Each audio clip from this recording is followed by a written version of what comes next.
Marcus Rodriguez pulled his worn pickup truck into the parking space outside the small convenience store on Maple Street. The late afternoon sun cast long shadows across the cracked pavement as he turned off the engine and looked down at his companion in the passenger seat. "Come on, Rex. Just a quick stop for some dog food, and we'll head home," Marcus said softly to the German shepherd sitting beside him. Rex's ears perked up at the sound of his owner's voice, his dark brown eyes reflecting years of loyalty and trust. Marcus stepped out of the truck, his movements slightly stiff from the old injuries he carried from his 3 tours in Afghanistan. At 34, he looked older than his years, with premature gray streaking through his dark hair and lines around his eyes that spoke of experiences most people his age never faced. The small American flag pin on his jacket lapel caught the sunlight as he moved. Rex jumped down from the truck and immediately took his position at Marcus's left side, just as he had been trained to do. The dog wasn't just a pet, he was Marcus's service animal, trained to help him navigate the challenges that came with his PTSD and the physical limitations from his combat injuries. The bell above the convenience store door chimed as they entered. Mrs. Chen, the elderly store owner, looked up from behind the counter and smiled warmly. "Hello, Marcus. How are you doing today?" she asked in her gentle voice. "Doing well, Mrs. Chen. Just need to grab some food for Rex here," Marcus replied, returning her smile. He made his way to the pet supplies aisle, Rex staying close by his side. As Marcus knelt down to examine the different brands of dog food, calculating which one would stretch his disability check the furthest, he heard the store bell chime again. Heavy footsteps echoed on the linoleum floor, accompanied by the distinctive sounds of police equipment. The creak of leather, the soft jingle of handcuffs, and the static of a radio. Officer Bradley Thompson entered the store with the swagger of someone who had never learned the difference between confidence and arrogance. At 28 years old, he had been on the force for only 3 years, but he carried himself like he owned the town. His hand rested casually on his service weapon as he surveyed the store, his eyes immediately focusing on the large German shepherd in the pet food aisle. "Excuse me," Officer Thompson called out, his voice sharp and authoritative. "You can't have that animal in here. This is a food establishment." Marcus looked up from where he was kneeling, confusion crossing his face. "He's my service dog, officer. He's allowed to be here by law." "I don't see any vest or identification," Thompson replied, walking closer. "Service dogs are supposed to be clearly marked." Marcus slowly stood up, his movements careful and non-threatening. Years of military training had taught him how to de-escalate situations, and he could feel the tension building in the small store. The law doesn't require service dogs to wear vests or carry special identification. He's trained to help with my disability. Mrs. Chen watched nervously from behind the counter, her hands gripping the edge of the cash register. She had seen Marcus and Rex in her store dozens of times over the past 2 years. She knew about his military service, about the challenges he faced, and about how well-behaved and trained Rex was.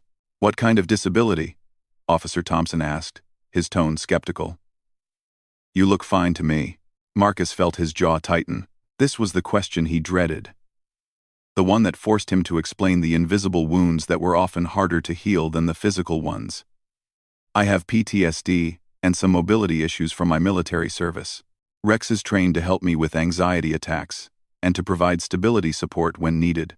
"PTSD?" Thompson scoffed. "Let me guess. You're one of those guys who thinks every little thing that happened overseas gives you the right to special treatment." The words hit Marcus like a physical blow. He felt Rex press closer to his leg, the dog sensing the change in his owner's emotional state. Marcus took a deep breath, trying to maintain his composure. "Officer, I'm not looking for any trouble. I'm just trying to buy food for my dog. We'll be out of here in a few minutes. The problem is," Thompson continued, stepping even closer, "I think you're running some kind of scam. Fake service dog, fake disability, probably getting benefits you don't deserve." Marcus's hands began to tremble slightly, a symptom he had learned to recognize as the beginning of an anxiety episode. Rex immediately responded, standing up and gently leaning against his owner's legs, providing the physical support and grounding that Marcus needed. "Sir, please step away from the animal," Officer Thompson commanded, misinterpreting Rex's trained response as aggressive behavior. "The dog is acting aggressively." "He's not being aggressive," Marcus said, his voice strained. "He's doing his job. He's helping me." But Officer Thompson had already made up his mind about what he was seeing. To him, Marcus looked like just another troublemaker trying to game the system. The officer reached for his radio. "I need backup at Chen's Market on Maple Street. Possible aggressive dog situation." "Officer, please," Mrs. Chen called out from behind the counter. "That dog is very gentle. Marcus comes here all the time. There's no problem here." Thompson ignored her, keeping his eyes fixed on Marcus and Rex. "I'm going to need you to remove the dog from the premises immediately." Marcus felt his chest tightening, his breathing becoming shallow. The familiar signs of a panic attack were building, triggered by the confrontation and the feeling of being trapped. Rex sensed the change immediately and began performing his trained response, gently nudging Marcus's hand with his nose and providing steady pressure against his leg. "I can't leave without him," Marcus managed to say. "I need him with me." "That's it," Officer Thompson said, reaching for his handcuffs. "You're under arrest for trespassing and refusing to comply with a lawful order." "Wait," Marcus said, raising his hands in a peaceful gesture. "You don't understand. I have rights here. The Americans with Disabilities Act." "I don't want to hear about your fake rights and your fake dog," Thompson interrupted, moving closer with the handcuffs. "Turn around and put your hands behind your back." Rex, seeing a stranger approaching his handler in what appeared to be a threatening manner while Marcus was in distress, stepped slightly forward. He didn't bark or show his teeth. He simply positioned himself between the officer and Marcus, which was exactly what he had been trained to do. "The dog is attacking," Officer Thompson shouted, though Rex was doing nothing more than standing protectively near his owner. Without warning, Thompson dropped the handcuffs and reached for his taser. "No," Marcus cried out, realizing what was about to happen. "He's not attacking anyone." The electric crackling sound filled the small store as Officer Thompson deployed his taser. But instead of aiming it at Rex, he aimed it directly at Marcus. The two metal probes struck Marcus in the chest, sending 50,000 volts of electricity coursing through his body. Marcus collapsed to the floor, his muscles convulsing uncontrollably as the electrical current overwhelmed his nervous system. The dog food cans he had been holding scattered across the linoleum floor with loud, metallic clangs that echoed through the store. Rex immediately went into crisis response mode. He had been trained for exactly this type of situation. When his handler was incapacitated and in distress, the dog positioned himself over Marcus's prone body, not aggressively, but protectively, whining softly and trying to provide comfort to his suffering owner. Mrs. Chen screamed from behind the counter, dropping the phone she had been holding. "Why did you do that? He wasn't doing anything wrong." Officer Thompson, adrenaline pumping through his system, shouted into his radio. "Suspect down. Dog still aggressive. Need animal control immediately." Marcus writhed on the floor, the electrical current having triggered not only physical pain but also a severe PTSD episode. In his mind, he was no longer in Mrs. Chen's store but back in the dusty streets of Kandahar, under fire and separated from his unit. The sounds around him, Rex's whining, Mrs. Chen's crying, Officer Thompson's shouting, all blended together into the chaos of combat. "Make it stop," Marcus whispered, his voice barely audible as his body continued to spasm. "Please make it stop." Rex, despite the chaos around him, never left his position. The dog lowered himself down next to Marcus, providing warmth and pressure that he knew helped his handler during severe episodes. Rex's training had covered this scenario extensively. How to respond when his handler was under attack, how to provide assistance during medical emergencies, and how to maintain protective positioning without showing aggression. Officer Thompson, seeing the dog lying next to Marcus, interpreted this as continued threatening behavior. "Get back!" he yelled at Rex, raising the taser for a second deployment. "Don't you dare!" Mrs. Chen screamed, coming out from behind the counter for the first time. Despite her small stature and advanced age, she positioned herself between the officer and the man and dog on her store floor. "That dog is trying to help him. Can't you see he's having some kind of medical emergency?" By now, other customers had begun to gather outside the store, drawn by the commotion. Several people were recording the scene on their phones, capturing the aftermath of what appeared to be a completely unjustified use of force against a disabled veteran. Marcus's convulsions began to slow as the taser's effects wore off, but the psychological damage was far from over. He curled into a fetal position on the cold floor. Rex's warm body pressed against him and began to sob. Deep, wrenching sobs that came from years of suppressed trauma and the helplessness of being attacked while trying to accomplish something as simple as buying dog food. "It's okay, buddy," he whispered to Rex through his tears. "You're a good boy. You did everything right." The backup officers arrived just as Marcus was struggling to sit up, Rex still maintaining his protective position. Unlike Officer Thompson, these officers immediately recognized what they were seeing: a disabled veteran having a medical episode, assisted by a highly trained service dog. "Thompson, what the hell happened here?" Sergeant Williams asked as he surveyed the scene.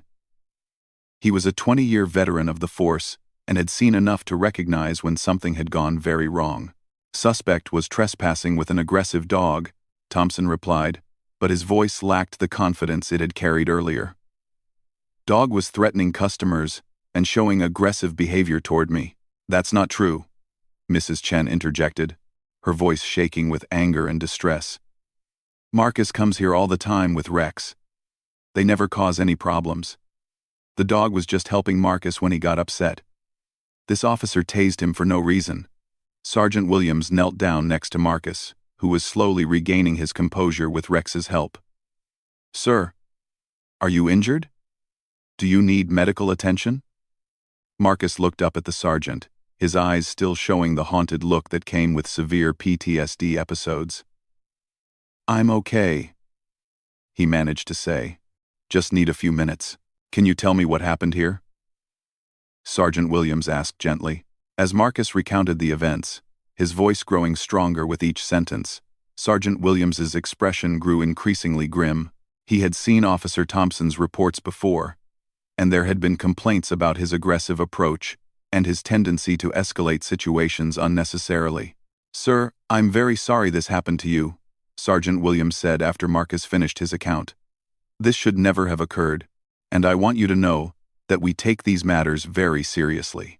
Officer Thompson stood off to the side, realizing that the situation was not developing as he had expected. The other customers and Mrs. Chen were all backing up Marcus's version of events, and several people had videos of the aftermath that clearly showed Rex providing comfort and assistance, rather than showing any aggressive behavior. Marcus slowly got to his feet, Rex immediately adjusting his position to provide stability support. The veteran's legs were still shaky from the taser deployment and the anxiety attack, but he was determined to maintain his dignity. "I just wanted to buy dog food," Marcus said quietly, looking at the cans scattered across the floor. Rex needed food, and this was the closest store to my apartment. Mrs. Chen had already begun gathering up the scattered cans, tears still streaming down her face. "Marcus, honey, you take whatever you need. No charge today. I'm so sorry this happened in my store." As the situation began to wind down, Sergeant Williams pulled Officer Thompson aside for a private conversation that involved a lot of sharp, whispered words and some very pointed gestures. It was clear that Thompson's version of events was not holding up under scrutiny. Marcus collected the dog food. Mrs. Chen insisted he take, Rex staying close by his side throughout the process. As they prepared to leave the store, Marcus turned to thank Mrs. Chen for her support and kindness. "You're a good man, Marcus," she said, patting his arm gently. "You and Rex are always welcome here." Outside the store, Marcus loaded the dog food into his truck with shaking hands. The adrenaline was wearing off, leaving him exhausted and emotionally drained. Rex jumped into the passenger seat and immediately pressed close to his owner, sensing that the crisis wasn't entirely over. As Marcus drove home through the quiet streets of his small town, He couldn't shake the feeling that this incident would have consequences far beyond the immediate trauma he had experienced. Word traveled fast in military communities, and he knew that by evening, every veteran in the area would have heard about what had happened at Chen's market. What Marcus didn't know was that one of the people who had recorded the incident was Sarah Martinez, the daughter of his old squad leader from Afghanistan. She had recognized Marcus immediately and had already sent the video to her father, along with a text message that would set in motion a series of events that would change everything. The text message was simple. "Dad, you need to see this. It's Marcus Rodriguez from your old unit. A cop just tased him for no reason while he was with his service dog." By the time Marcus pulled into his apartment complex parking lot, that video was already making its way through a network of veterans, active duty service members, and military families who still maintained the brotherhood that had been forged in the mountains and deserts of Afghanistan. The incident at Chen's market was over, but the real story was just beginning. Sergeant First Class Michael "Tank" Martinez was working late in his garage, rebuilding the engine of his 1978 Camaro, when his phone buzzed on the workbench. Grease covered his hands, so he ignored it initially, figuring whoever was calling could wait until he finished installing the new piston rings. But the phone buzzed again, and then started ringing. "This better be important," he muttered, wiping his hands on an old rag before picking up the phone. The text was from his daughter Sarah, and the message made his blood run cold. Tank Martinez had led Alpha Squad, 2nd Platoon, through some of the worst fighting in Afghanistan's Helmand province. He had brought 12 men into that hellish deployment, and by the grace of God and superior training, he had brought all 12 home alive. Marcus Rodriguez had been his radio operator, his right-hand man, and one of the finest soldiers he had ever served with. Tank immediately clicked on the video Sarah had sent. The footage was shaky, clearly shot on a phone by someone who had been startled by what they were witnessing. But the audio was clear enough, and Tank watched in growing horror as he saw his former soldier tased and convulsing on the floor of a convenience store, while his service dog tried to protect and comfort him. "Son of a bitch," Tank whispered, his hands trembling with rage as he watched Marcus curl up on the floor, sobbing. Tank had been there during Marcus's worst moments in Afghanistan. He had held the young soldier during panic attacks, had covered for him when the stress became too much, and had made sure Marcus got the help he needed when they returned home. To see him treated this way, to see his suffering dismissed and mocked by some small-town cop who had probably never faced anything more dangerous than a traffic stop, filled Tank with a fury he hadn't felt since combat. Tank immediately started making calls. The first was to Command Sergeant Major Patricia Washington, who had been their platoon sergeant in Afghanistan and was now stationed at Fort Bragg. Patricia answered on the second ring, her voice alert despite the late hour. "Tank, what's wrong? You sound like someone died." "Patricia, I need you to see something. I'm sending you a video right now. It's about Marcus Rodriguez." There was a pause as Patricia pulled up the video on her phone. Tank could hear her sharp intake of breath as she watched the footage. "That's our Marcus," she said, her voice tight with controlled anger. "Where did this happen? When?" "Earlier today, according to my daughter. Some small town called Millfield. About 2 hours from here." "Patricia, this is wrong on every level. That cop had no right to treat Marcus that way." "You're damn right it's wrong," Patricia replied, her command voice coming through clearly even over the phone. "I'm going to make some calls. Do you have contact information for the others?" "I've got most of the squad's numbers. I was thinking we should all get together, maybe drive out there and show some support for Marcus. Let him know he's not alone in this." "Tank, that's a good impulse, but we need to be smart about this. We can't just roll up there like some kind of vigilante squad, but we can make sure Marcus knows his brothers and sisters have his back." While Tank and Patricia were coordinating, the video was spreading through other channels as well. Master Sergeant James "Doc" Thompson, no relation to the officer involved, was at home with his family when he got a call from his old combat medic, Specialist Rosa Chen. "Doc, you need to check your messages right now," Rosa said, without preamble. "It's about Rodriguez." Doc Thompson had been the squad's senior medic in Afghanistan, and he had been the one to patch up Marcus after the IED explosion that had given him his traumatic brain injury and started his journey with PTSD. Doc had stayed in touch with Marcus more than most of the others, regularly checking in on his mental health and making sure he was getting proper care from the VA. When Doc saw the video, his professional medical training kicked in immediately. He could see that Marcus was having more than just a physical reaction to the taser. The way he curled up, the intensity of his emotional breakdown, the protective response from his service dog, all of it pointed to a severe PTSD episode triggered by the assault. Rosa, I need you to send this video to everyone from the old unit. Everyone. I don't care if they're active duty, reserves, or civilian now. Our boy needs to know his family is still with him. Staff Sergeant Jennifer Ace Williams was in her apartment in San Diego, 3 months back from her latest deployment in Syria, when her phone started buzzing with messages from the old Afghanistan crew. Ace had been the squad's sharpshooter and had saved Marcus's life more than once during firefights. She had also been one of the few people Marcus had confided in about his struggles with PTSD and his fears about returning to civilian life. When Ace saw the video, she didn't hesitate. She picked up her phone and called her unit's first sergeant. "Top, this is Williams. I need to request emergency leave." "Williams, you just got back from deployment. What's the emergency?" Ace explained the situation, sending the video to her first sergeant while they talked. When he saw what had happened to a fellow veteran, her first sergeant didn't hesitate. "Request approved. Take care of your battle buddy, Williams." Similar conversations were happening all over the country as word spread through the tight network of veterans from the 2nd Platoon. Corporal David Wheels Johnson was in Chicago, working his shift as a paramedic, when he got the group text with the video. He immediately called his supervisor. "Chief, I need someone to cover the rest of my shift. Family emergency."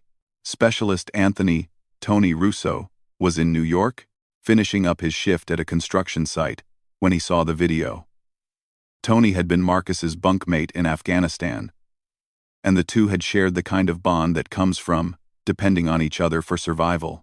Tony didn't even bother to change out of his work clothes before heading to his car. By midnight, Tank Martinez had heard from 11 of the 12 members of their old squad. The only one they couldn't reach was Specialist Timmy Foster, who was currently deployed in Kuwait. But even Timmy managed to send a message through military communication channels, expressing his support and wishing he could be there in person. The coordination was happening naturally, the way it had in combat. Tank emerged as the informal leader. Just as he had been in Afghanistan, Patricia Washington was handling logistics and making sure everyone knew the plan.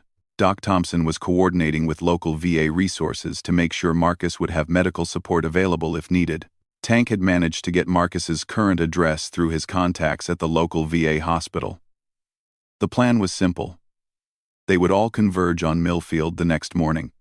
Wearing their dress uniforms to show respect and solidarity, they would make their presence known peacefully but unmistakably, demonstrating to both Marcus and the local police department that Marcus Rodriguez had a family that would stand by him. "Remember," Tank said during the group conference call they held at 1 a.m., "we're not going there to start trouble. We're going there to support our brother and to make sure the local authorities understand that what happened was unacceptable. We wear the uniform with pride and honor, and we conduct ourselves accordingly." "Roger that, Sergeant," came the unanimous response from the group. As the night wore on, the veterans began their journeys from all across the country. Ace Williams started the longest drive from San Diego, leaving at 2 a.m. and pushing hard through the desert highways. Tony Russo caught a red-eye flight from New York to the nearest airport, planning to rent a car for the final leg of the journey. Wheels Johnson drove through the night from Chicago, his emergency medical training giving him the endurance for the long haul. Meanwhile, in Millfield, Marcus Rodriguez was having one of the worst nights of his life. The physical effects of the tasing had worn off, but the psychological trauma was far more persistent. He sat in his small apartment, Rex pressed against his side, trying to process what had happened to him.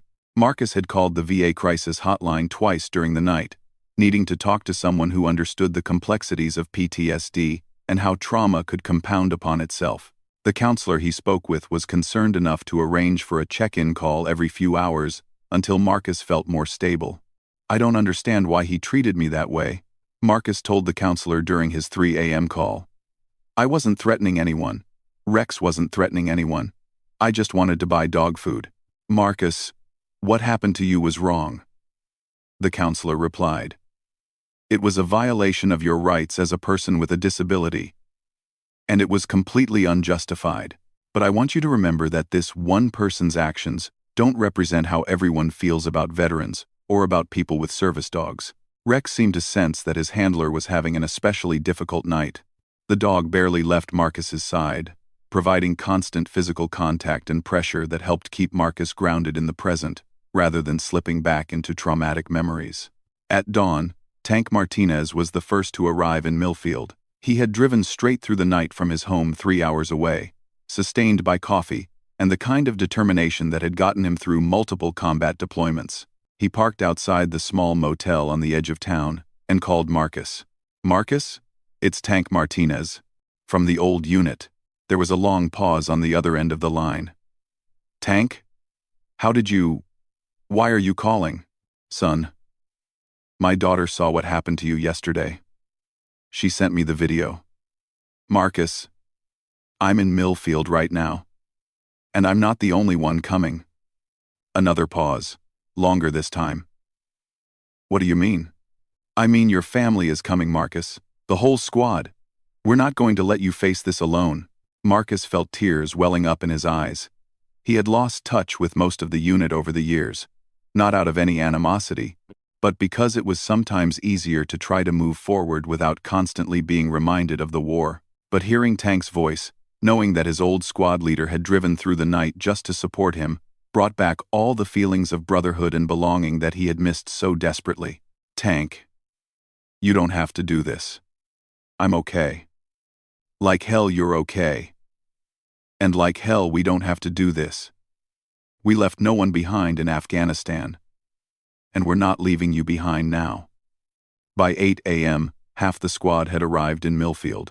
They gathered at the small diner across from the police station, attracting curious stares from the locals who weren't used to seeing groups of veterans in dress uniform in their small town.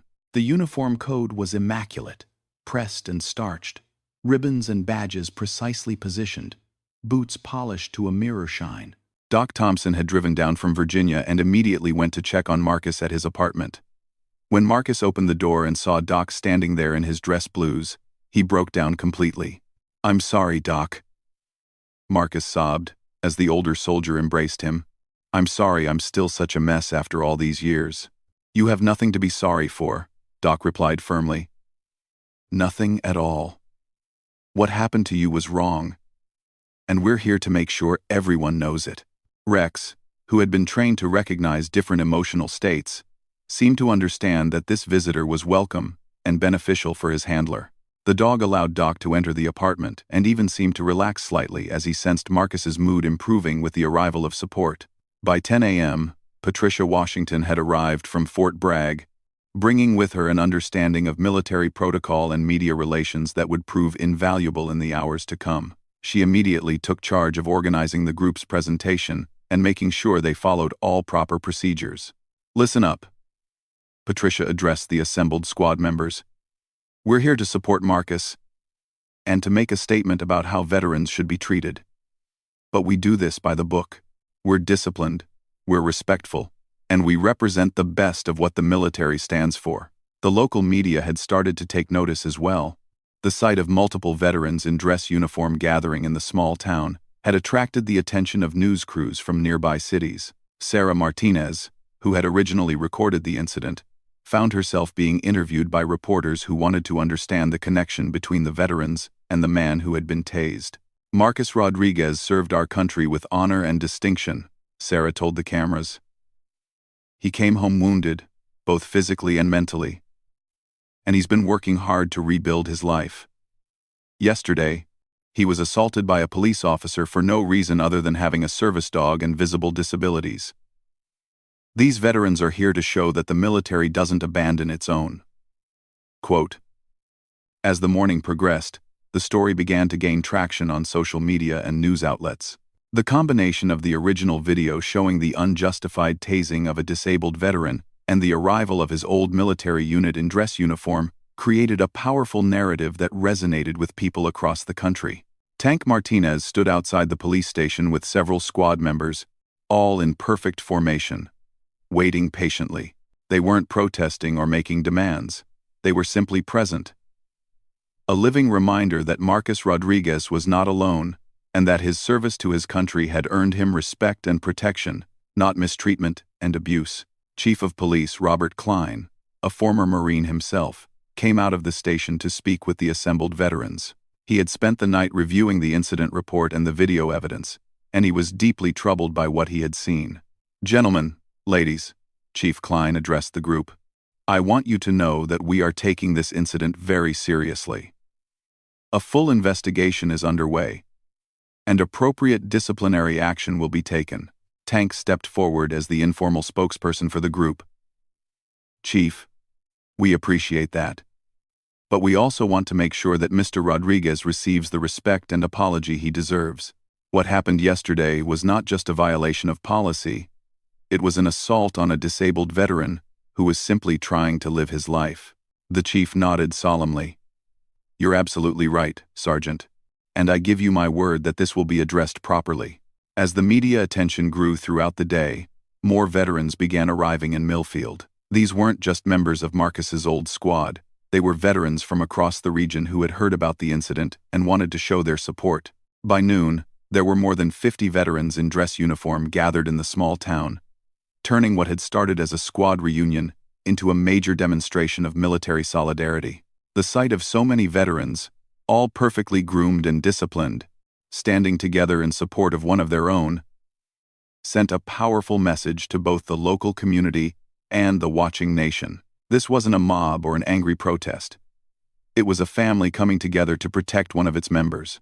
Marcus, overwhelmed by the support but also anxious about the attention, remained in his apartment with Rex and Doc Thompson. The medic was keeping a close eye on his psychological state, making sure the stress of the situation didn't trigger another severe episode.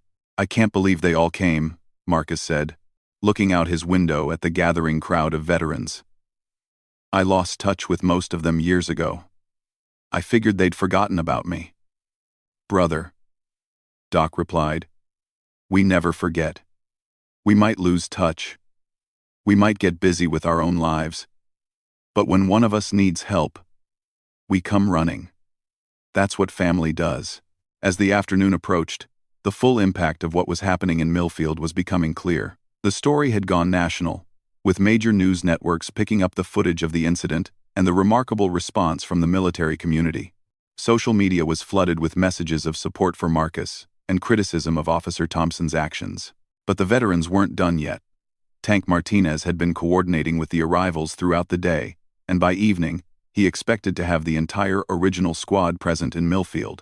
More importantly, he had received word that some very senior military personnel had heard about the incident and were making their own travel plans to show support. The brotherhood that had been forged in the mountains of Afghanistan was about to demonstrate its true power, not through violence or intimidation, but through unwavering loyalty and the kind of disciplined, honorable conduct that embodied the best traditions of military service. The real showdown was yet to come.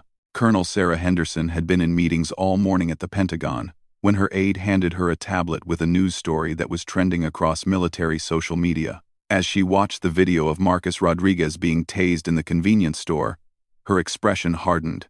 Colonel Henderson had commanded the battalion that included Marcus's platoon during their deployment to Afghanistan, and she remembered the young soldier well. "Get me a helicopter," she told her aide without looking up from the tablet. "I'm going to Millfield."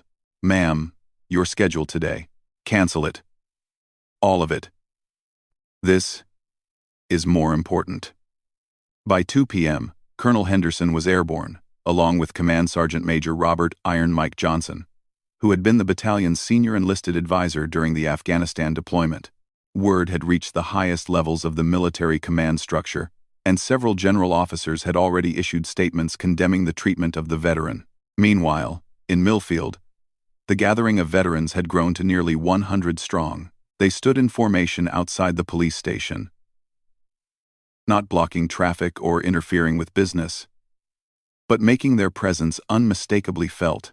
Local businesses had begun offering free coffee and water to the assembled veterans, and several local citizens had joined them in a show of solidarity.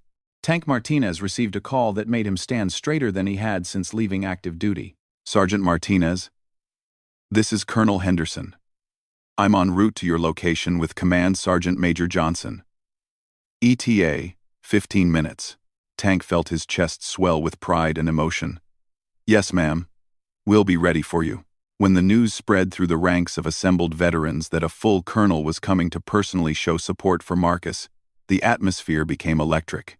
These were men and women who understood the significance of senior leadership taking personal time to address the mistreatment of a junior enlisted soldier. It spoke to the values and brotherhood that made military service more than just a job. Chief of Police Klein had been monitoring the situation all day, growing increasingly nervous as the crowd of veterans continued to grow.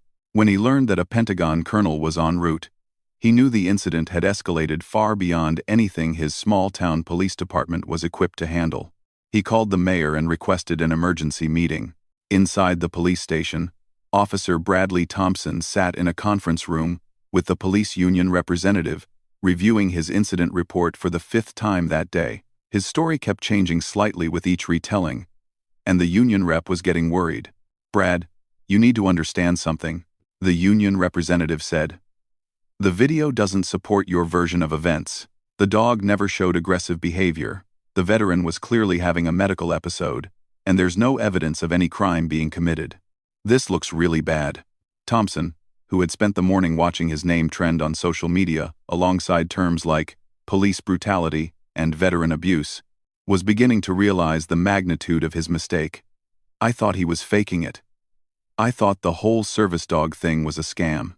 "Well, whether you thought that or not, you're going to have to face the consequences of your actions. And given the level of attention this is getting, those consequences are probably going to be severe." At 2:15 p.m., a military helicopter touched down in the field behind the town's high school.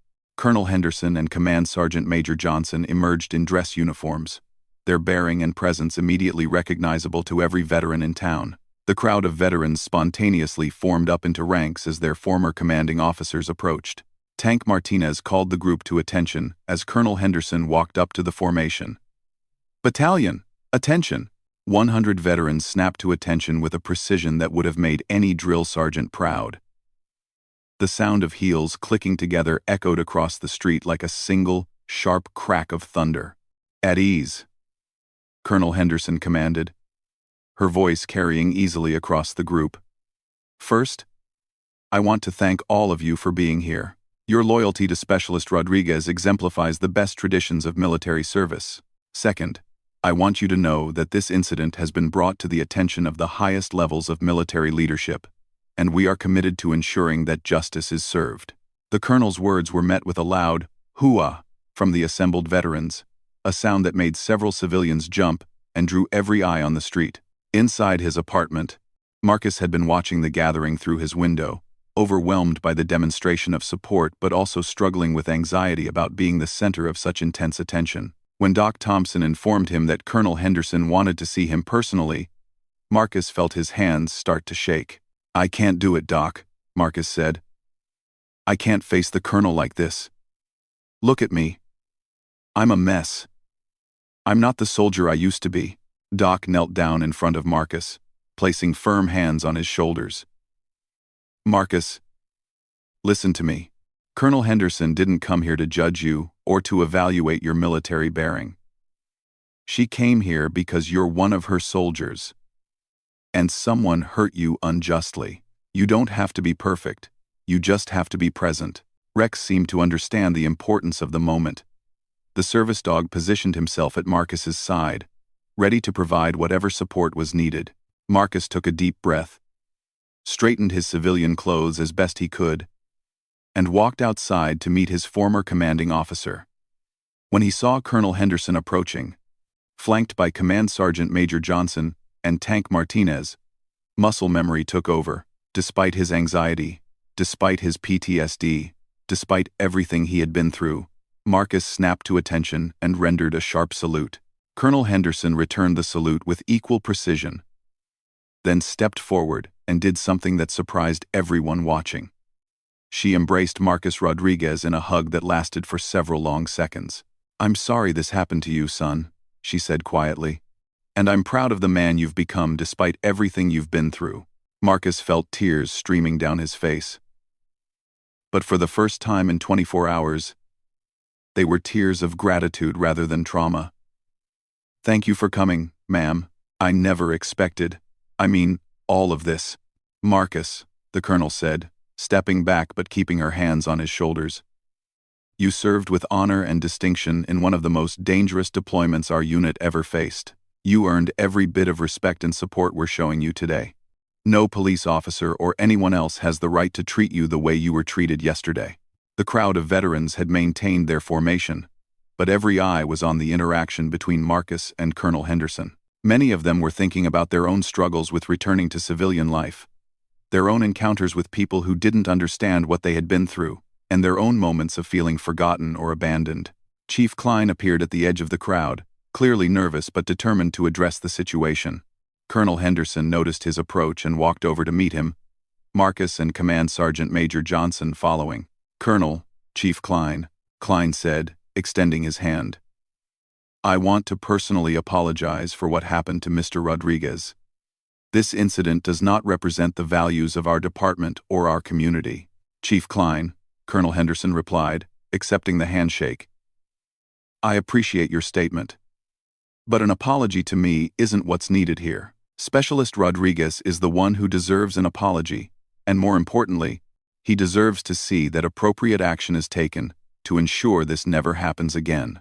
At that moment, the door of the police station opened, and Officer Thompson emerged, escorted by the union representative.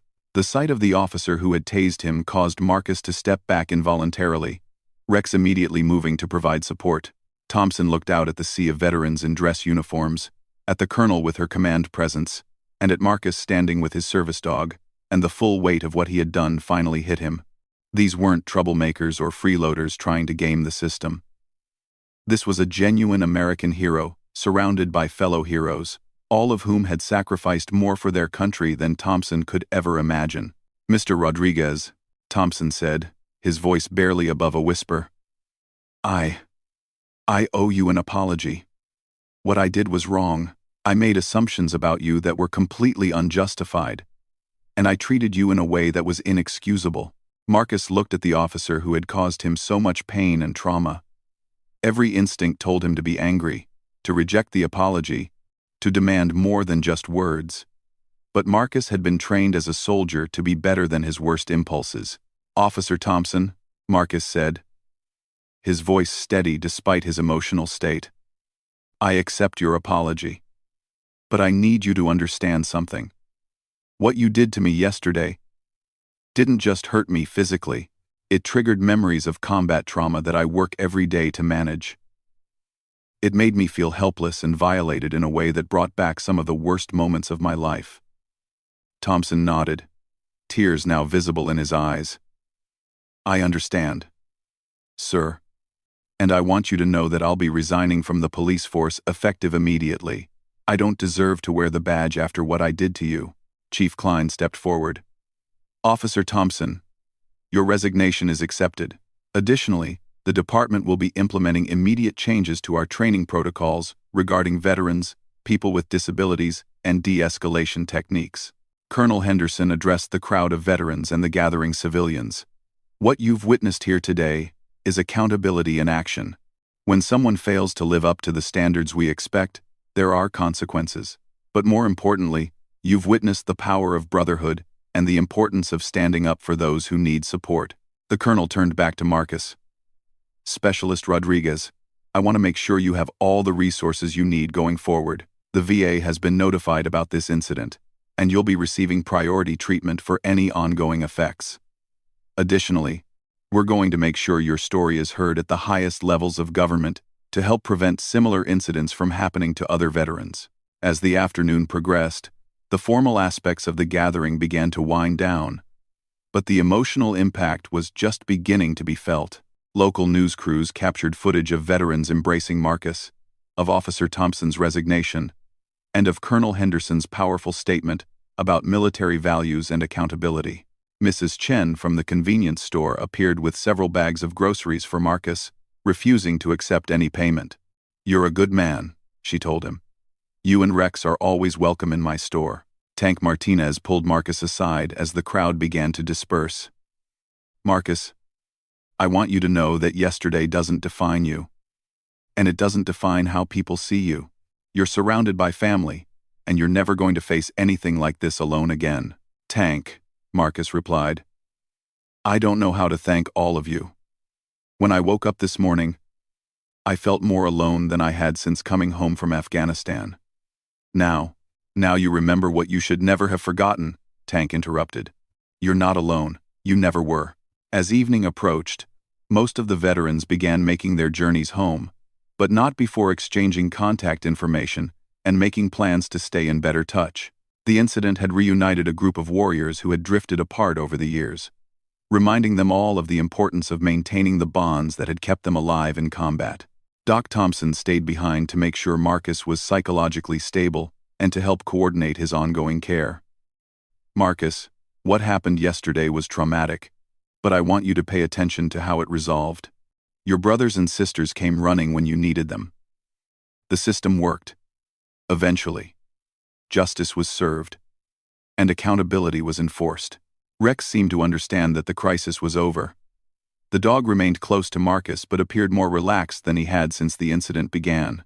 Colonel Henderson, before departing, made one final stop at Marcus's apartment. "Specialist Rodriguez, I want to leave you with something to remember about yesterday," she said. "Yes, one police officer treated you badly. But look at everyone else who stood up for you. Your squad mates, veterans from across the country, local citizens, responsible police leadership, and military command, all the way up to the Pentagon. The bad behavior of one individual was overwhelmed by the good behavior of hundreds of others." "Ma'am," Marcus said, "I think I understand what you're saying. Yesterday I saw the worst in one person.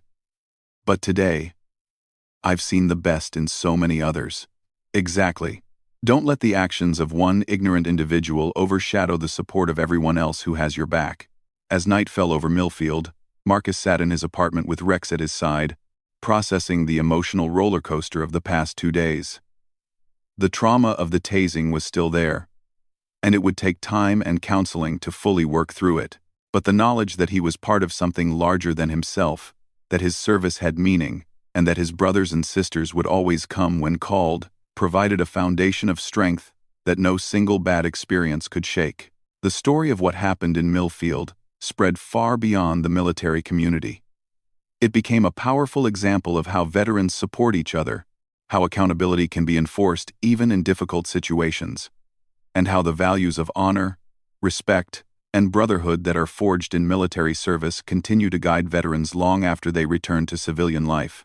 Officer Thompson's resignation and the changes implemented by the Millfield Police Department became a model for other law enforcement agencies dealing with similar issues. The incident led to enhanced training programs for police officers on interacting with veterans and people with disabilities, and to better coordination between police departments and local VA facilities. Marcus Rodriguez returned to his quiet civilian life, but with a renewed sense of connection to his military family and a deeper understanding of his own worth. Rex continued to provide daily support, but now he was joined by a network of fellow veterans who checked in regularly and made sure Marcus never felt alone. The bonds forged in combat had proven stronger than time, distance, and the challenges of civilian life. When one soldier fell, his brothers and sisters had come running, not with weapons or violence, but with dignity, honor, and an unwavering commitment to justice. In a small town in America, the true meaning of military brotherhood had been displayed for all to see, and its power had transformed not just one man's darkest moment, but an entire community's understanding of what it means to serve with honor. The helicopter that had brought Colonel Henderson to Millfield took off just as the sun was setting, carrying with it the knowledge that sometimes the system works exactly as it should, and that the values worth fighting for are also worth living for long after the fighting is done.